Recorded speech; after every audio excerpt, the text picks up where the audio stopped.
Bonjour, bienvenue dans ce nouveau podcast de l'univers du bonheur. Je suis Alice et aujourd'hui je vais vous parler de mon bilan 2020 et principalement sur tous mes deuils auxquels j'ai dû faire face. 2020 a été une année marquante pour tout le monde. Nous n'aurions jamais cru vivre autant de choses, voir autant de choses tellement inédites. Rencontrer autant de personnes différentes de nous, avec des pensées différentes, des convictions qui mènent à la violence, la manipulation, le mensonge. J'ai tellement eu honte d'être humaine pendant cette année 2020.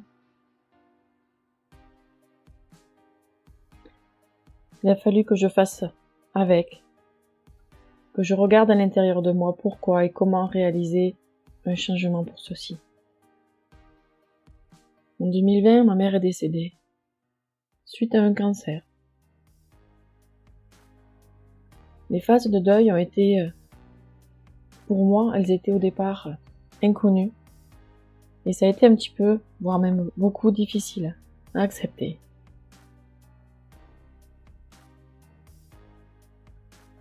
J'ai toujours pas fini mon deuil, car reconstruire l'absence d'une maman, c'est pas une reconstruction, c'est vivre sans. Et c'est vrai que ça, c'est difficile. J'ai été aidée pour réussir à passer ce cap-là. Sur mon article du deuil, je vous donne plein d'astuces, tout ce que j'ai pu mettre en place et qui m'ont vraiment aidée. Là, pour vous parler de tout ceci, j'ai utilisé des huiles essentielles pour m'aider à rester calme, ancrée et ne pas me laisser emporter par mes émotions. Ceci dit, elles sont déjà à fleur de peau. J'ai été aidée par une amie, par un soin énergétique, car j'étais comme une roue qui roulait dans des épines et qui se dégonflait tout le temps, comme une passoire. J'avais beau faire le plein de sommeil, de vitamines, je me vidais tout le temps. J'ai écrit aussi à ma mère. J'ai écrit à ses médecins. Et puis j'ai brûlé les lettres.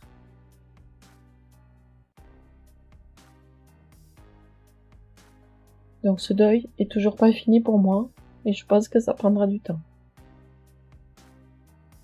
Ensuite, par ordre chronologique, j'ai fait le deuil de mon ancien job d'opticienne en magasin. Cela faisait plus de 17 ans que je travaillais en magasin, que je conseillais les clients, que j'apprenais à les connaître, à améliorer leur vue et leur bien-être général. Car quand on est bien dans sa peau, on y voit mieux. Pour moi, ce n'était plus une vie. C'était fini. Je me suis réveillée un matin et ça n'avait plus aucun sens pour moi.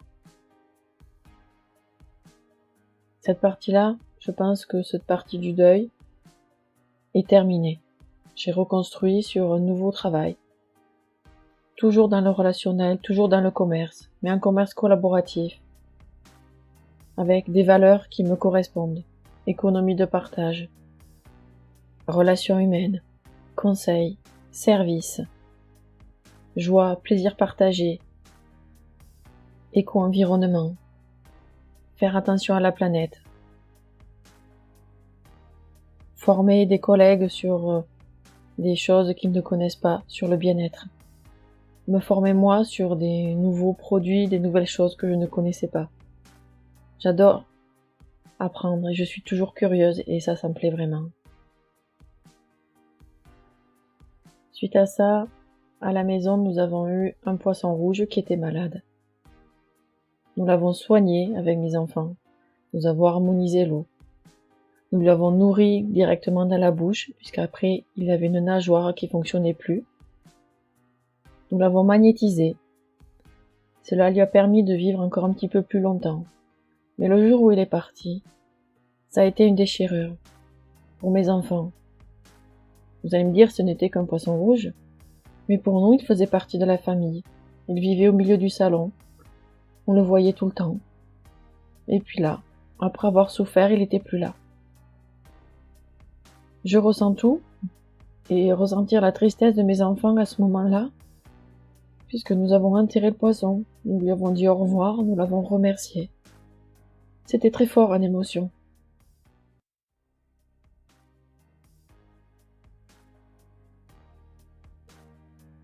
Aujourd'hui, après ce poisson, nous y pensons et nous prenons toujours soin de nos 3 autres poissons que nous avons avec nous dans l'aquarium. Par ordre chronologique, il y a eu ensuite le décès brutal de ma grand-mère, certes qui était très âgée, mais auquel nous n'étions pas du tout préparés. Nous ne pensions pas qu'elle allait partir comme ça. Elle allait super bien. Et en quelques heures, son état s'est dégradé. Et quand ses 2 filles ont été à côté d'elle, après avoir eu son fils, elle est partie.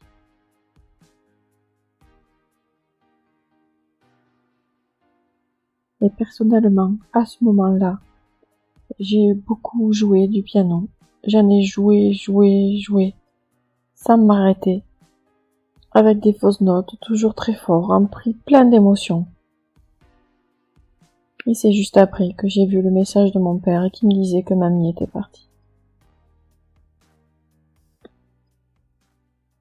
Ça a été de nouveau un choc. La tristesse. Et aussi la colère. La colère, pas vis-à-vis de ma grand-mère, mais vis-à-vis de cette société qui nous a demandé, aujourd'hui, que je sais, que je vois, qu'on voulait tous se protéger de quelque chose en fait qui était invisible, qu'on nous a dit que c'était un coronavirus très maléfique, très méchant, qu'il fallait se protéger, mais aujourd'hui, face à un deuil, personne ne nous touche, personne ne nous regarde. On est dans une humanité déshumanisée. C'est une terrible souffrance émotionnelle, mentale, de solitude, alors qu'il peut y avoir du monde autour. Et encore, pour ma grand-mère, nous avons pu faire une cérémonie. Mais pour ma mère, autant vous dire que fin mars, rien n'était possible en France. Moi, j'ai réussi à faire mon deuil, mais tous ses amis qui la connaissaient parce qu'elle était très active n'ont sans doute pas pu le faire.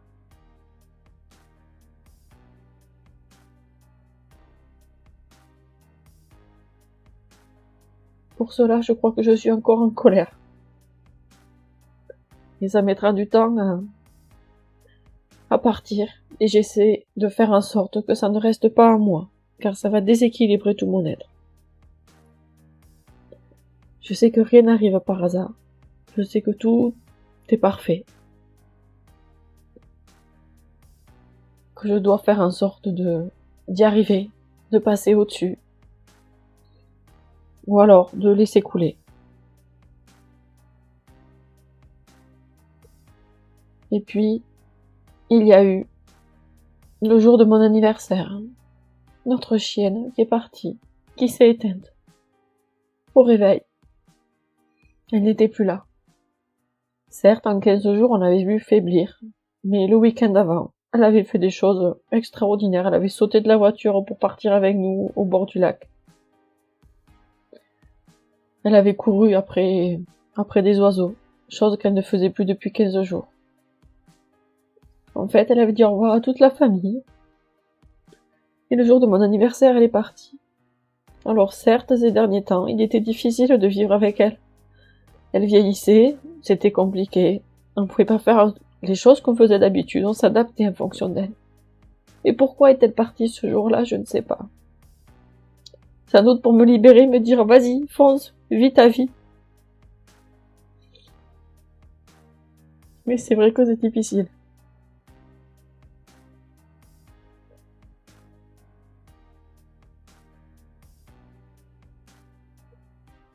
Et puis, le deuil de la liberté, le deuil de l'expression, le deuil à faire sur l'oxygène. Ma fille est rentrée au collège, en 6e. Après des années de primaire difficiles en relations humaines, elle se retrouve au milieu de personnes différentes auxquelles elle aime vivre. grandir, apprendre. Et puis, il y a le masque. Le masque à porter obligatoirement tous les jours. De 7h30 du matin à 17h30 le soir. Du moment qu'elle part en bus et qu'elle rentre le soir, impossible à enlever. Impossible à respirer. Ils sont même obligés dans les toilettes pour s'aérer.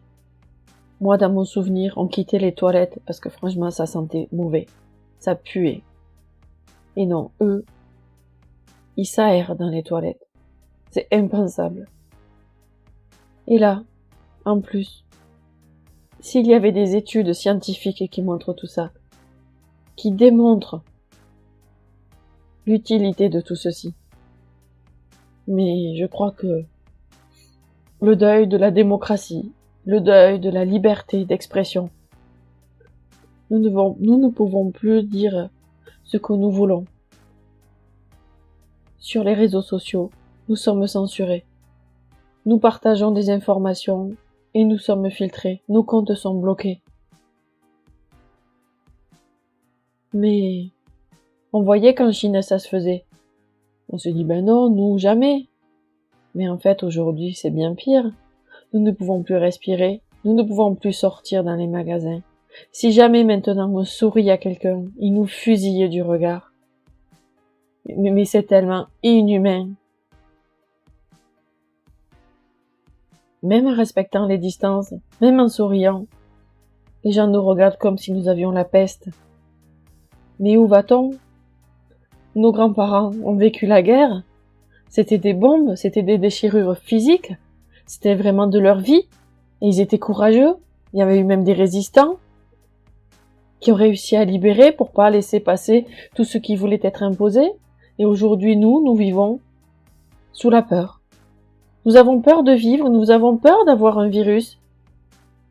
Nous avons peur d'avoir une grippe qui va nous mettre KO, qui va nous rendre faibles, qui va nous dire « Stop, maintenant il faut t'occuper de toi, maintenant il faut faire attention à toi, maintenant il va falloir faire du sport, maintenant il va falloir changer tes habitudes, maintenant il va falloir augmenter ton taux vibratoire, maintenant il va falloir rire, vivre. »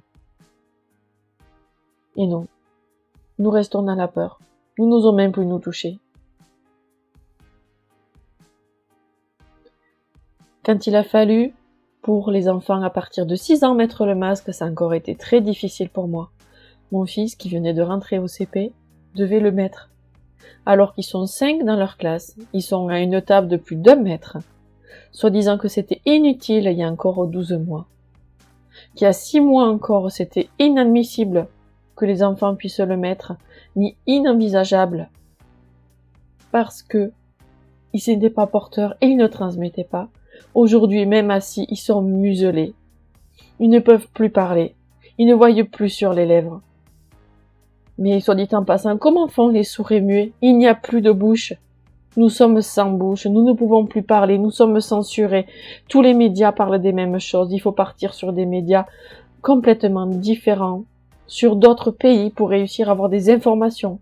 Avoir des informations comme quoi les Polonais, les Européens, les eurodéputés, excusez-moi. Il faut voir que les eurodéputés polonais disent stop. Attention, en France, la population est maltraitée par la police. Il faut réussir à avoir là pour réaliser. Il faut réussir à partir au Canada ou au Québec pour comprendre ce que se passe au niveau des élections américaines. Toujours la même chose chez nous. Toujours pareil. Mon fils m'a demandé l'autre jour, maman, est-ce que chez les Indiens, ils sont obligés de porter le masque? Parce que moi, j'aimerais bien aller vivre chez les Indiens si ça continue. Oui, c'est une solution. Pour le moment, je n'ai pas de réponse. On fait avec. On reste par là. Je continue à diffuser de bonnes ondes. J'ai créé ma chaîne YouTube et j'en suis très contente. C'est un renouveau pour moi, une moyen de m'exprimer artistiquement. En audio, en image. J'aime être là pour augmenter le taux vibratoire des personnes, y compris le mien. L'autre jour, j'étais vraiment en manque de sourire, par ces gens qui nous fusillent de regard dès qu'on n'a pas le masque, dès qu'on le porte plus. Et étant très empathique et ressentant tout, je sens le monde, je sens autour de nous la déchirure des personnes âgées qui sont seules et qui meurent toutes seules dans leur coin. Je sens tout ça. Et j'en ai parlé à un ami qui m'a envoyé un sourire. Ça m'a fait du bien. Et du coup, j'ai demandé sur mes réseaux sociaux, envoyez-moi vos sourires et je vais faire une vidéo. Aujourd'hui, elle est publiée et rien que d'y travailler dessus, ça m'a fait chaud au cœur. Ça m'a fait beaucoup de bien. Je vais continuer à faire cela. Si vous avez des envies ou des demandes particulières, laissez-moi les en commentaire, s'il vous plaît, dessous. Je ne sais pas où au niveau des deuils, on va continuer à aller au niveau de l'humanité. Le monde d'hier n'existe plus. Aujourd'hui, je pense que nous sommes en phase de déconstruction. Et je prie et j'envoie des bonnes intentions pour avoir une reconstruction basée sur la vraie humanité avec un H, avec un lien avec la terre, la faune, la flore et l'univers de manière vertigineuse, basée sur l'amour inconditionnel. Je veux que nous puissions tous vivre sans peur ni crainte les uns avec les autres, que nous puissions prendre soin des fourmis qui sont chez nous, de nos abeilles, de nos poissons, de nos mésanges, de nos rouges-gorges qui sont dehors. C'est ce que je fais actuellement. Pas avec les abeilles parce qu'il fait trop froid, mais on les a eu encore il y a quelques semaines qui venaient chercher des forces dans la gelée de coin que nous avions faite. Quoi qu'il en soit, merci de m'avoir écouté. Je vous souhaite le meilleur pour 2021. N'hésitez pas à aller sur mon blog pour retrouver toutes les astuces et les conseils pour faire face au niveau du deuil, que ce soit par des techniques simples avec un papier, un crayon, sur ce qu'on veut, ce qu'on ne veut plus, sur comment écrire à ceux qui ne sont plus là, ou même à ceux qui sont là, ou même à des entités, ou même à des organismes, à des pays, à des personnes. Vous pouvez aussi utiliser des huiles essentielles, comme celles que j'utilise avec doTERRA, qui sont des complexes vraiment très bien, qui nous permettent émotionnellement de rester en équilibre.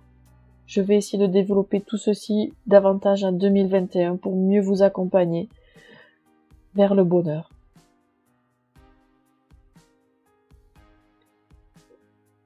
Je vous dis à très bientôt. Merci.